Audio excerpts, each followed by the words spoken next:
ان کے ہاتھوں میں ہم کتاب پڑھائیں، قرآن ان کے ہاتھوں میں دیں، ان کے ہاتھوں میں دینیات کی کتاب پکڑائیں، ان کے کانوں تک ہم اچھی بات پہنچائیں اپنے ذریعے سے، اور اپنے گاؤں میں جو نیک ہیں یا مولوی ہے، مدرسہ ہے، مکتب ہے، ان کی خدمات دے کر بچوں کا مستقبل روشن اور تابناک بنائیں۔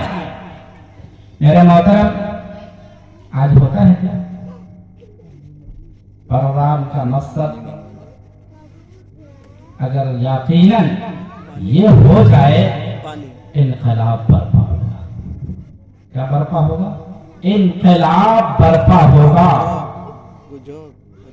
اللہ کے فیصلے، اللہ کی مدد کے فیصلے ہمارے حق میں اترنے شروع ہو جائیں گے، ہم عزت کی زندگی گزارنے والے بن جائیں گے، ہمارا غلبہ ہوگا، ہماری عزت ہوگی۔ لیکن ہم نے گناہ اتنے کر لیے، اپنے نافرمانیاں اتنی کر لی، اپنے روگردانی اتنی کر لی، ہم نے سنت سے منہ اتنا موڑ لیا، ہمیں قرآن سے اتنی بیزاری ہو گئی، ہم مسجد سے اتنے دور ہو گئے، ہم دینی حلقوں سے اتنے دور ہوتے چلے جا رہے ہیں کہ اگر ہم زندہ ہیں، ایک دو لقمہ کھا رہے ہیں، یہ بھی اللہ کا بہت بڑا احسان ہے۔ ورنہ تو اللہ کی زمین گناہوں سے بھری پڑی ہے، کوئی گھر ایسا نہیں جہاں گناہ نہ ہوتا ہو، کوئی جگہ ایسی نہیں جہاں نافرمانی نہیں ہوتی ہو، کوئی علاقہ ایسا نہیں جہاں نافرمانوں کی تعداد نہ ہو، ایک اچھی خاصی تعداد موجود ہے۔ اور افسوس یہ ہے کہ ان کے خلاف بولنے والے کم ہیں، ان میں دلچسپی لینے والے کم ہیں، اور وہ بھی اتنے ٹوٹے ہیں اور اتنے کمزور ہیں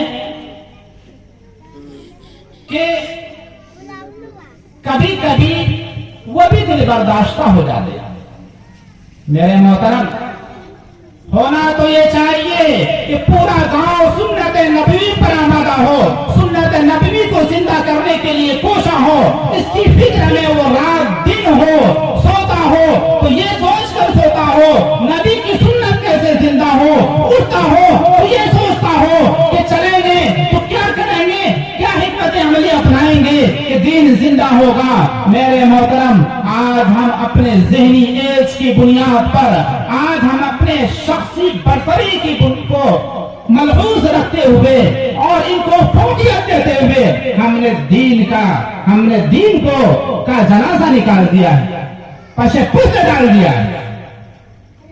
اپنی خود نمائی کو، اپنی ذاتی برتری کو، اپنی شخصی شہرت کو، اپنی انفرادی مقبولیت کو ہم نے اہم سمجھ لیا ہے، اس لیے ملت کا سب سے بڑا نقصان ہے۔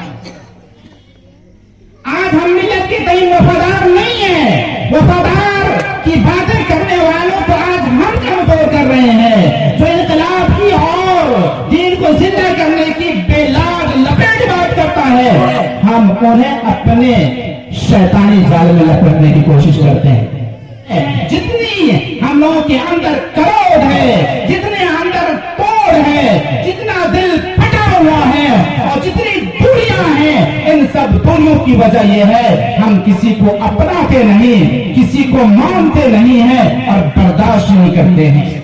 جس دن ہمارے اندر یہ تین جذبہ آ جائے گا، اپنا لیں گے، مان لیں گے، برداشت کر لیں گے، اس دن ہم دیندار کہلائیں گے۔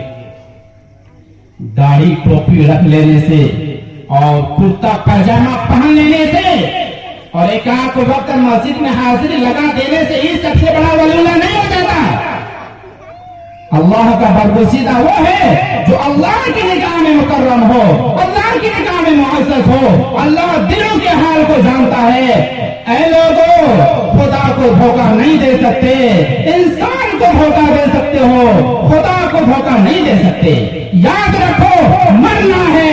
اگر آپ دین کو پھیلانے کے راستے میں آپ دیوار بن کر حائل ہوتے ہیں، یقیناً بظاہر آپ گاؤں میں مقبول ہو، یاد رکھیے آپ مقبول آپ ہیں ضرور، کمزور لیکن ایک ظاہری شکل ہے. حقیقی بات یہ ہے کہ جو دین کی بات کرنے والے ہیں آپ ان کے خلاف ان کو کمزور کرنے کی سازش میں آپ ملوث ہو کر آپ نے دین کا بہت بڑا نقصان کیا ہے. لوگ یہ سمجھتے ہیں کہ شراب پینے والے یہ دین کا نقصان کرتے ہیں. لوگ صرف یہ سمجھتے ہیں کہ جو نماز کو نہیں آتے وہی دین کو پھیلانے میں مددگار و معاون نہیں ہے. لوگ یہ سمجھتے ہیں کہ لیکن میرے محترم دین کو کمزور کرنے والوں میں وہ بھی شامل ہے جو دین کے لیے کھڑا ہو اور انہیں حوصلہ نہ دے, ان کو ہاتھ نہ دے, ان کو سہارا نہ دے اور ان کو مضبوطی نہ دے.